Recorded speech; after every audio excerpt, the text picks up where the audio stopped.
I have a confession to make. Before today, I was given a list of all the franchisees in the room who are actually going to be attending. And I wanted to get a sense of how do your teams actually sound. So I decided actually just to carry out a few mystery calls on some of the franchisees in the room today. And very shortly, I'm going to play some of those calls back just to demonstrate some of the points that I really want to make in my presentation.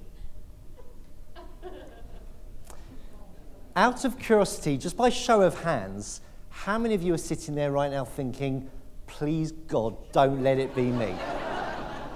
Out of show of hands. Anyone? Okay. Interesting.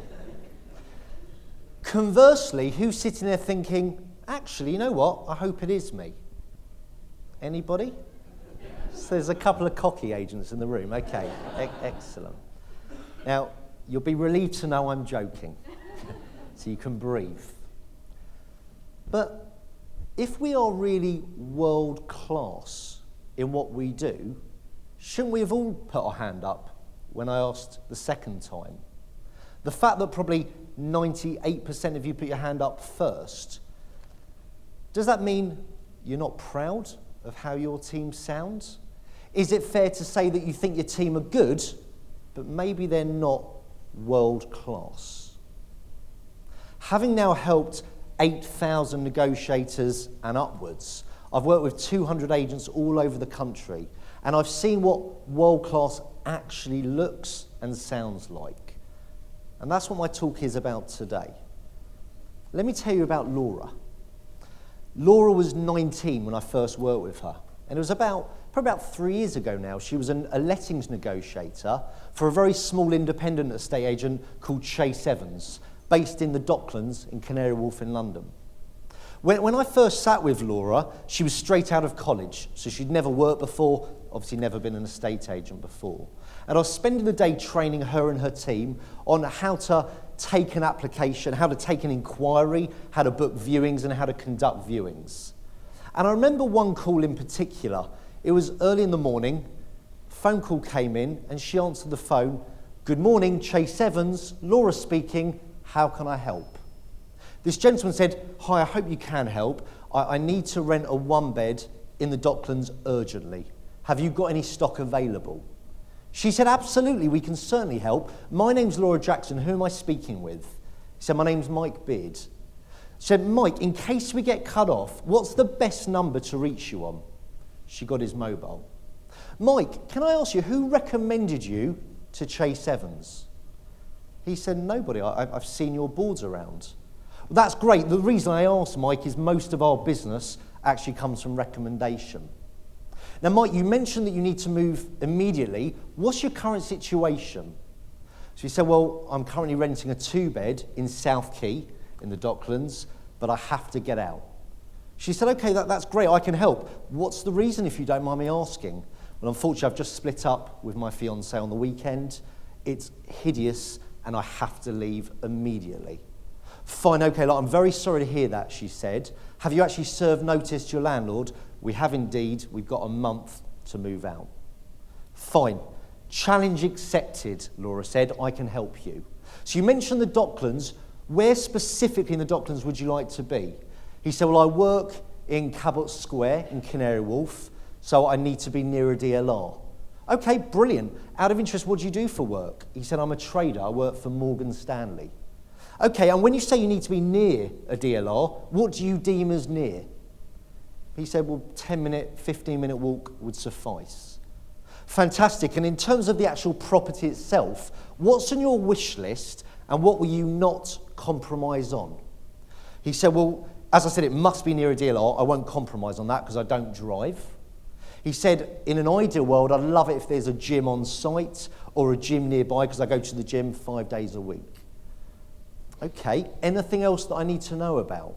He said, "Yeah, I'd like, I can only afford a 1-bed, but I'd like as much living space as possible. That's where I'm going to spend most of my time." "Okay, brilliant. And what have you seen so far, Mike?" "I haven't. This has literally just happened over the weekend." "Fine. You mentioned affordability. What are you thinking of spending per month?" He said, "Well, my absolute maximum is going to be about $1,650 a month." Perfect. From what you've told me, Mike, I've got 2 properties you need to see. We've had a lot of interest in both of them. One is next to my office in Island of Dogs, and one is literally in Limehouse, the next stop along. We've had a lot of interest, so I need you to come today. I can fit you in at 4:45 or 6:15. What suits you? He said, yeah, 6:15 is perfect. She took his email address and sent him an email to confirm, and the phone went down.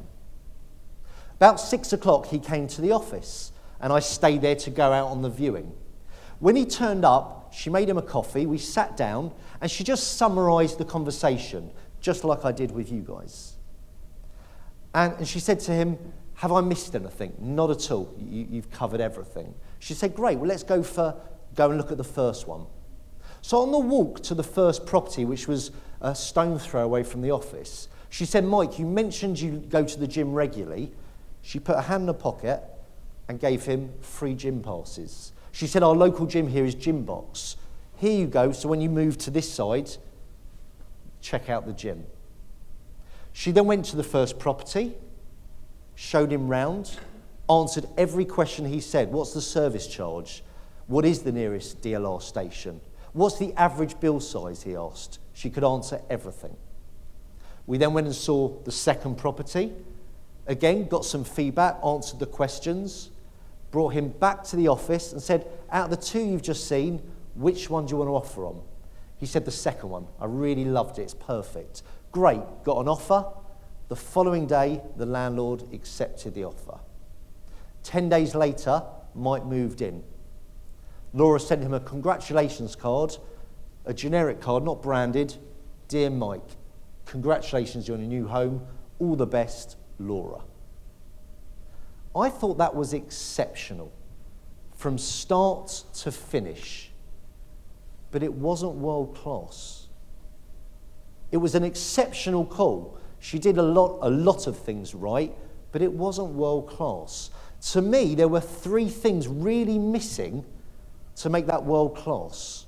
And before I go into that and discuss what those things were, let's just break down, why did I think it was exceptional? Let's just look at the phone call itself. She didn't say, can I register you? Can I get your details? That monotonous, painful conversation that applicants are so bored of hearing. She said, my name's Laura Jackson, who am I speaking with? Then she got the full name. In case we get cut off, what's the best number to reach you on? She's now registering him. Can I ask you, who recommended you to Chase Evans? Not, how did you hear about us? Which most agents don't even ask. So she got the source of the inquiry and gave that wonderful perception that they always get recommended. Nice perception to give. Every question she asked was open. What have you seen? What's on your wish list? What will you not compromise on? When you say near, what do you deem as near?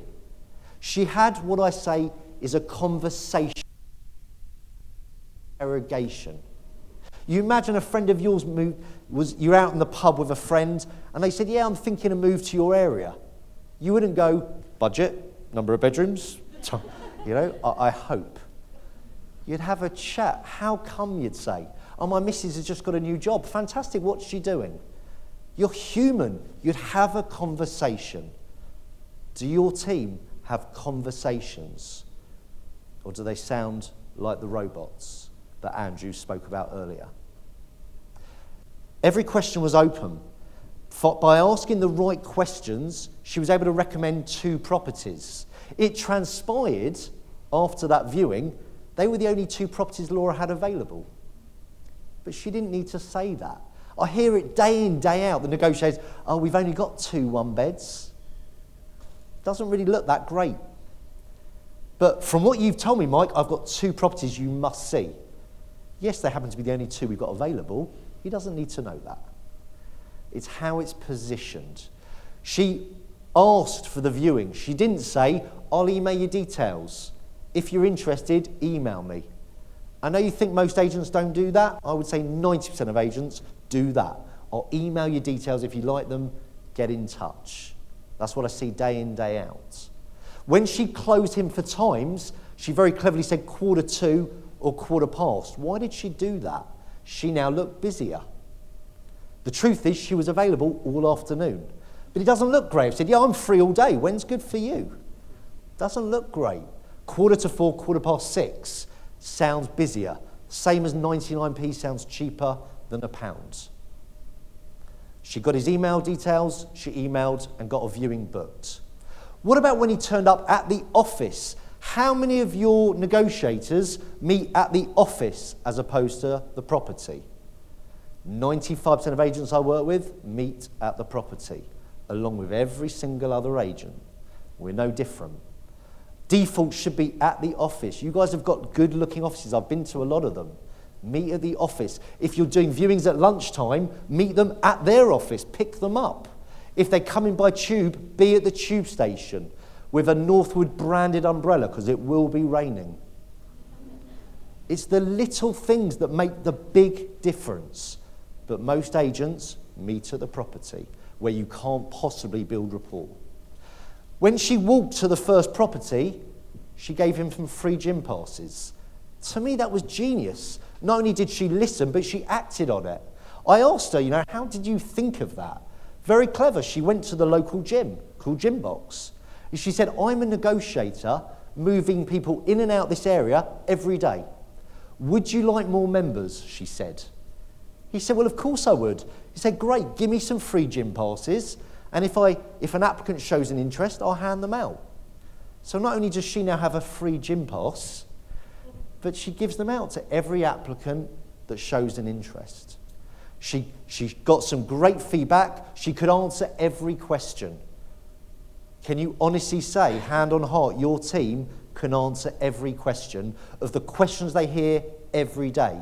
Average bill size, service charge, nearest station, and many more that we're going to talk about. She asked for an offer, not would you like to, which one? She got the offer was accepted, he moved in, she sent a congratulations card.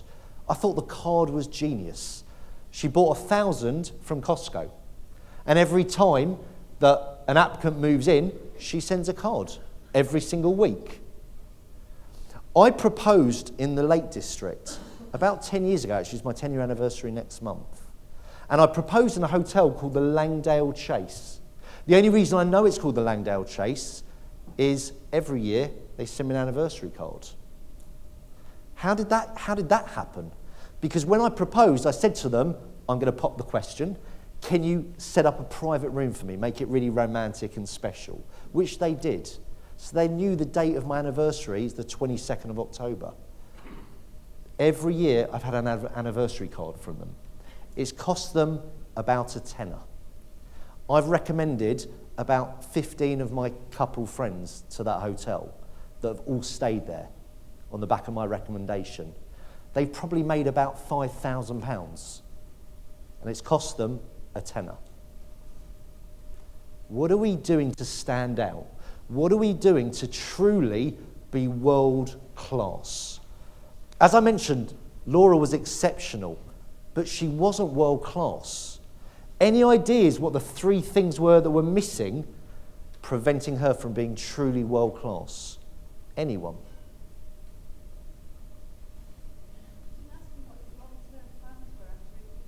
Yeah, very good, because there could have been another opportunity, but that wasn't one of the 3, actually.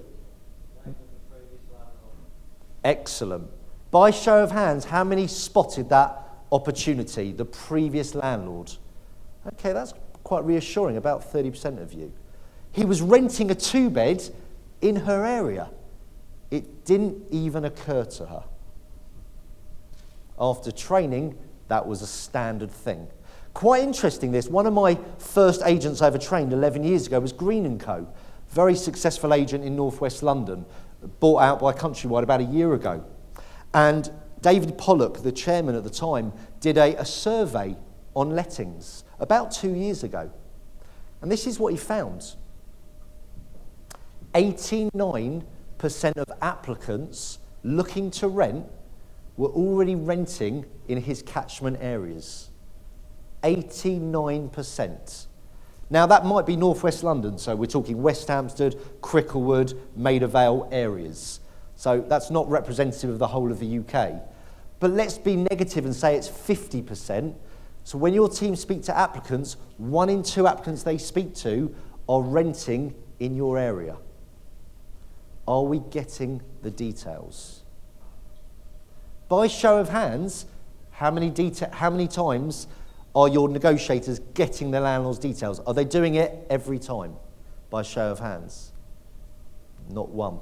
One, okay, good. That's the franchise you want to be looking at, guys, the one who put his hand up. 89% of applicants are renting in your area. That was his survey. I don't know how that compares to your areas, but it's going to be a high percentage, very likely. But she missed it. So I said there were 3 things. That is a 1, the landlord's details. What else? What's your fiance? Very good. Now that might have been a bit awkward. You know, they just split. But I'm a greedy salesperson. I want as much as I can. So she had a good rapport with Mike. She could have said, out of curiosity, what's he doing? You know, what's she doing? He probably wanted her to move to Scotland, but that's beside the point. But there was an opportunity there. What was the 3rd one? Any ideas? Let me illustrate this, because this is missed pretty much every single time I'm with an agent or any business that I work with. Imagine this scenario. Imagine tomorrow, all of you in this room swap jobs with me. So tomorrow you no longer work with Northwood. You now are managing director of Sales Doctors, this sales training company. And as MD, you've now got to go out there and win 1 customer. Who would you phone? Have a think about it for a second. Think about your friends. Where do they work? Think about your family. Where do they work? Think about the previous places you worked. Who would be your first phone call? And please write it down. I'd like you to write down the name of the company that you would phone, your MD now, and who within that company would you speak to? Write it down, please. We train, 80% of our business is estate agents. We do train any company that has a sales team. But estate agents is big. Who would you phone? I remember when I set my company up in April 2006, my first phone call was my best mate, a guy called Rob Lee. He was MD of a company called Devono, this commercial property company. So I phoned him, I said, Rob, I've done it. I've set up Sales Doctors. I said, book me. He said, you might be crap. I said, if I'm crap, I'll give you your money back, which I did. But it was an easy phone call to make. Who would be your first call?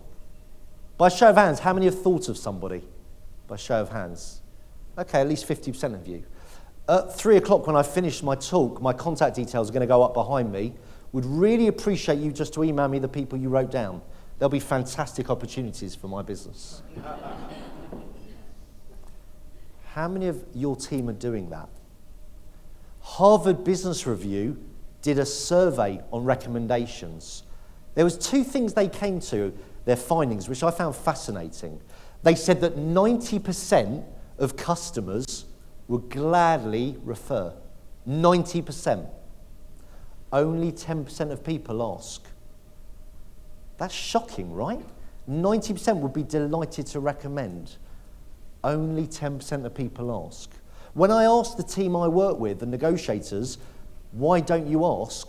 Majority of them don't even think about it. The vast majority of them. But the ones who do think about it actually say, it's a bit embarrassing. It's a bit awkward. It feels desperate. But the way I view sales is we actually don't sell. You don't sell property, and I don't sell speaking or training. We help people buy. That is a really big difference. So if I've helped you find your dream home, why wouldn't you recommend me to someone you know and like and trust? Because I've not sold you, I've just helped you. So that's what Harvard came back with. They also said something else. According to their survey, everybody knows 1,000 people. When I heard that, I thought, that's rubbish. I've got 5 mates.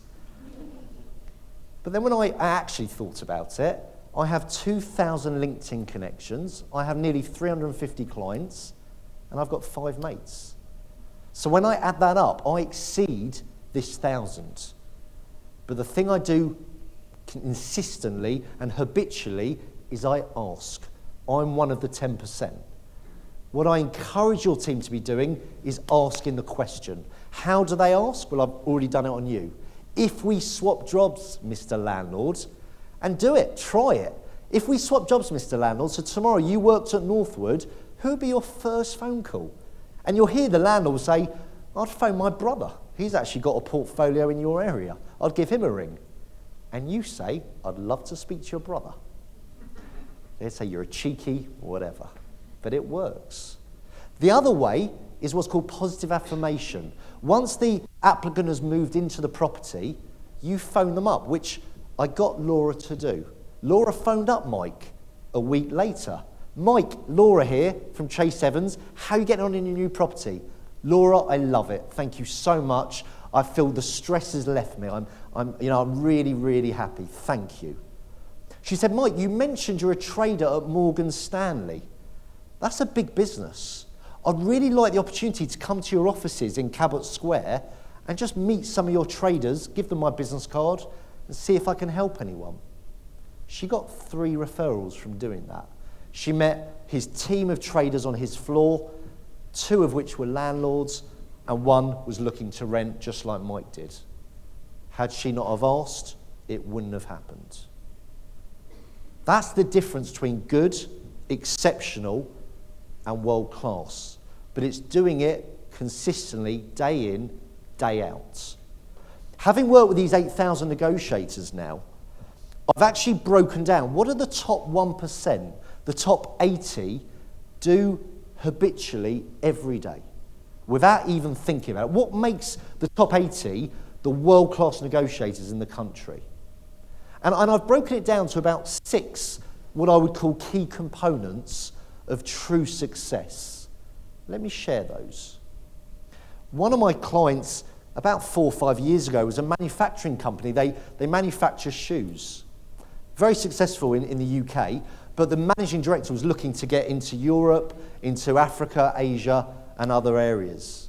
So he chose 2 of his salespeople to go to Africa first and go there for 2 weeks to try and build relationships and set up a new territory for his company. So he sent 2 guys, Adam and Luke, to Africa. After about 4 days, Adam phoned up the boss. Hi Adam, how are you getting on? He said, it's horrific. What do you mean? He said, I've got no chance. I have no idea why you'd send us out here in Africa. It's impossible, he said, boss. Literally, no one wears any shoes. About 3 hours later, Luke phoned. Go on, Luke, how are you getting on? Boss, I want to thank you. I want to thank you from the bottom of my heart for giving me the opportunity and believing in me. You clearly rate me, and I really appreciate that. You're going to have to send more stock, boss, because we are going to sell out. He said, what are you talking about? He said, it's incredible. No one wears any shoes. How do your team, how would they have viewed the situation? Like Adam, where they wear no shoes, or like Luke, where they wear no shoes? Which way would they truly have looked at it? Because for me, positive attitude is probably the most important component of being successful in your game, in every game in sales. But are they truly positive day in, day out? What else? Scientists said it was physically impossible to run the mile under 4 minutes. They said the way the human body was actually designed and developed, it was a physical impossibility. They said the speed that you would actually have to generate, the velocity against you was just too strong. It was physically impossible. 1954, Roger Bannister was the first man to break the impossible. He ran it in 3:59.58 seconds. What was quite incredible is 2 weeks later, a guy called John Landy beat him by a second. He did it in 3:58.58 seconds. Within 8 months, 11 people had beaten Bannister's record. And I think Bolt does it now in like 7 seconds. What does that tell us? It took one man to show something was possible before others even attempted it. Others have what we call the limiting beliefs. What are your negotiators' limiting beliefs right now? Are they saying it's impossible to sell at the moment because of the market? It's impossible to get higher than a 1% fee because Purple Bricks do it for 0.75. Are these the words that you're hearing in your branches? I was training an estate agent 2 weeks ago, and I asked him a question. I said to this guy, John, is it possible to sound great on every phone call? He said, no, of course not. I said, what do you mean? I said, from 9 o'clock to 6 p.m, is it possible? Definitely not, he said. I said, but why? I'm curious, how come? He said, but it depends on the day you're having. If you're having a bad morning, you're hardly likely to sound upbeat in the afternoon. And I argued that. I told him a story. About 16 years ago, I was dating a girl called Mel. She's not here, is she, by the way? I hope. No, it's good. I was dating a girl called Mel, and I remember this. I was in love, head over heels with this girl, Mel. And we were dating for about 10 months. And I remember I went out for a drink with my best friend, and he said, Tony, I don't really know how to tell you this, but I'm just going to come out with it. Mel's been cheating on you. She's actually been cheating on you for 2 months. And I said, that's impossible. We love each other. There is no way that's the case. He said, I've seen it with my own eyes. Unfortunately, it's true. And I was devastated. I literally, we broke up very quickly after that. I couldn't sleep properly. I could barely eat. I couldn't drink. I lost a stone in like 3 weeks. I was a wreck, if I'm completely honest.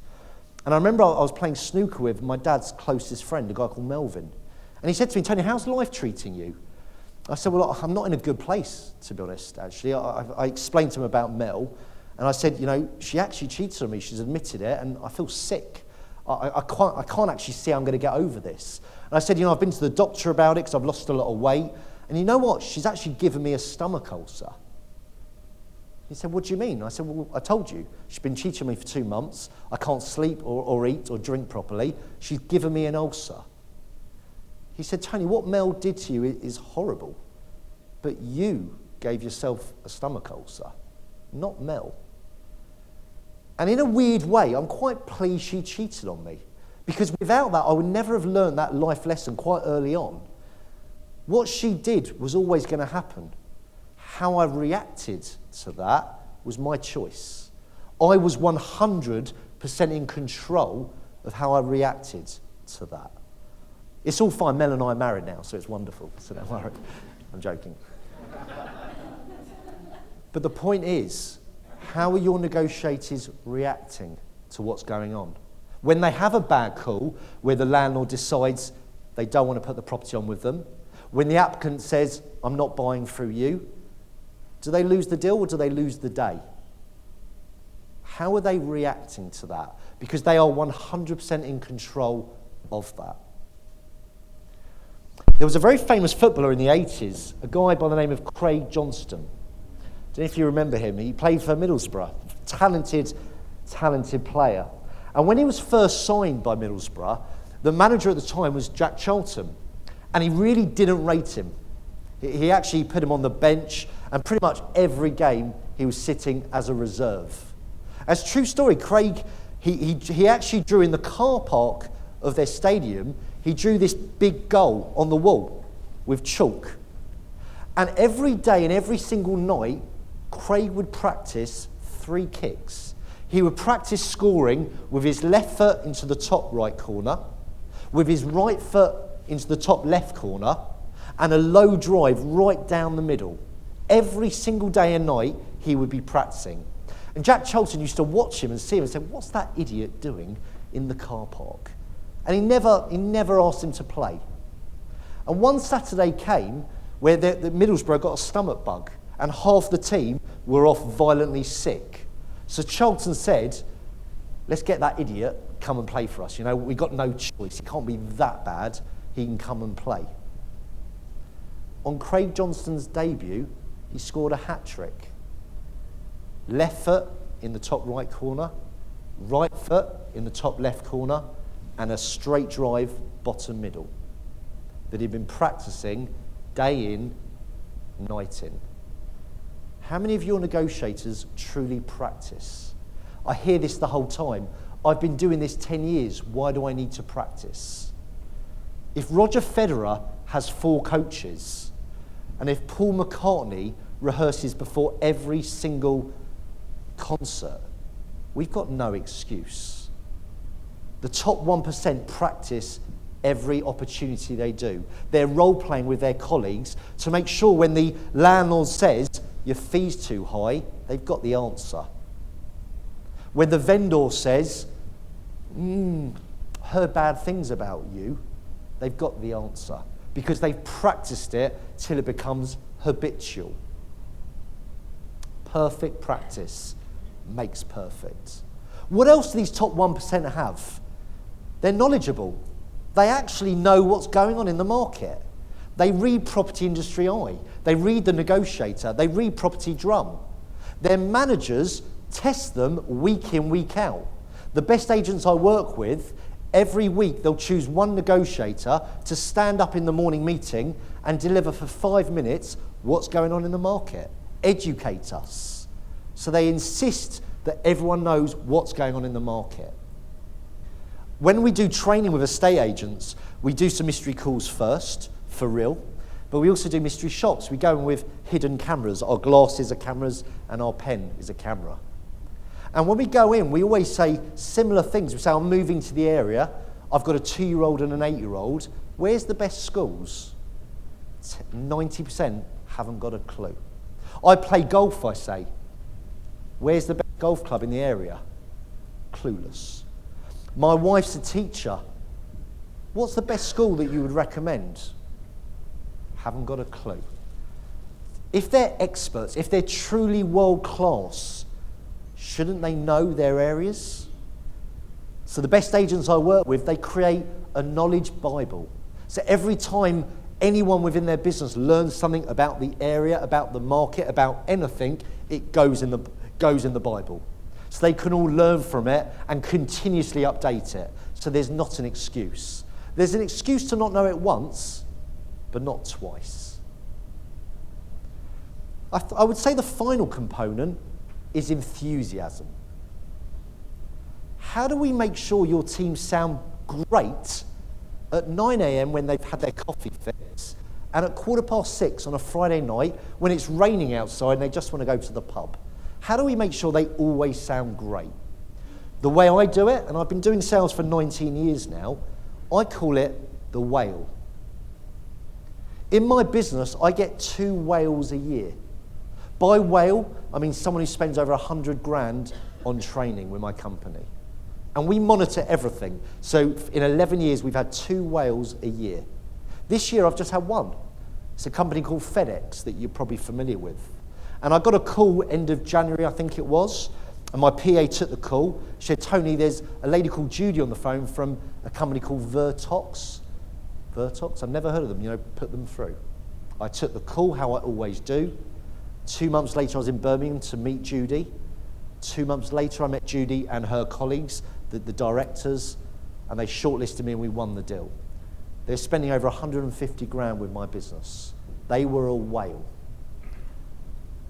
When I first got that call, I'd never heard of Vertex. My PA is no longer with my company, unfortunately. But in all seriousness, even if it was Vertex or FedEx, the call would have been handled identical. Why? I never know when the whale is going to call. I only get 2 a year. So the way I view it is if I treat every call as a whale, I can't lose. And going back to what Harvard Business Review found out, everybody knows 1,000 people. So if the applicant we speak to or the landlord or the vendor we speak to isn't the whale, they probably know the whale. So it's about handling every call with that same level of enthusiasm, no matter what. In my home office, I have a picture of a whale. That works for me. It's my way of reminding myself every call is the whale.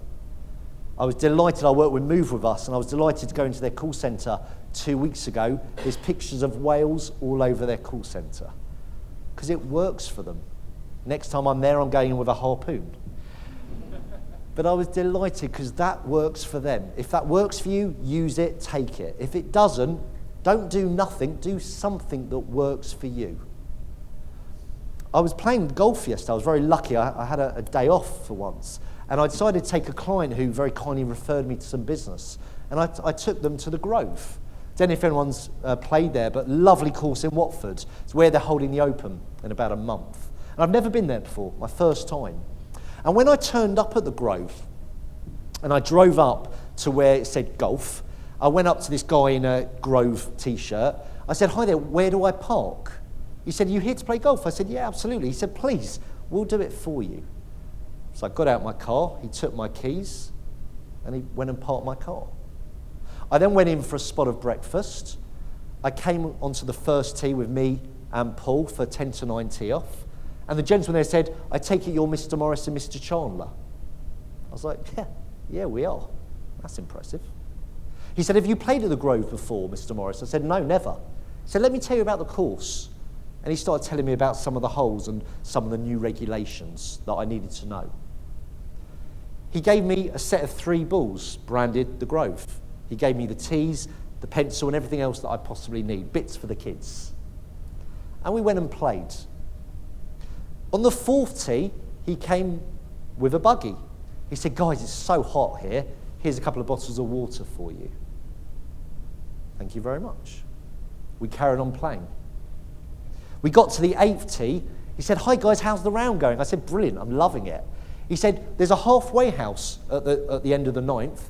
Would you like anything to eat at all? On us." I said, "That's very good of you. Yeah, that'll be wonderful." So we ordered a couple of bacon rolls and a coffee. So we got to the halfway house and sat down and had our drink and food. By the 14th, John was back. "Hi guys, how you getting on?" "Yeah, we're loving it, it's amazing. Here's another couple of bottles of water, it's really hot, you've got to stay hydrated." He was there at the 18th. "Guys, how was your round?" "I didn't play great, but I loved it. Beautiful course." He said, "Wonderful, I'm really pleased." He said, "Mr. Morris, at the Grove, we strive for excellence. Would you be so kind to fill in this form at your own leisure? I'd love to invite you guys for a beer at the bar. And if you don't mind," and he gave me a Grove pen, said, "Would you mind filling it out? It would mean the world to us. And we'll enter it into a prize draw, which we do every week, and we give a free round of golf for a 4-ball. I'd really appreciate it." What do you reckon I wrote on in that review?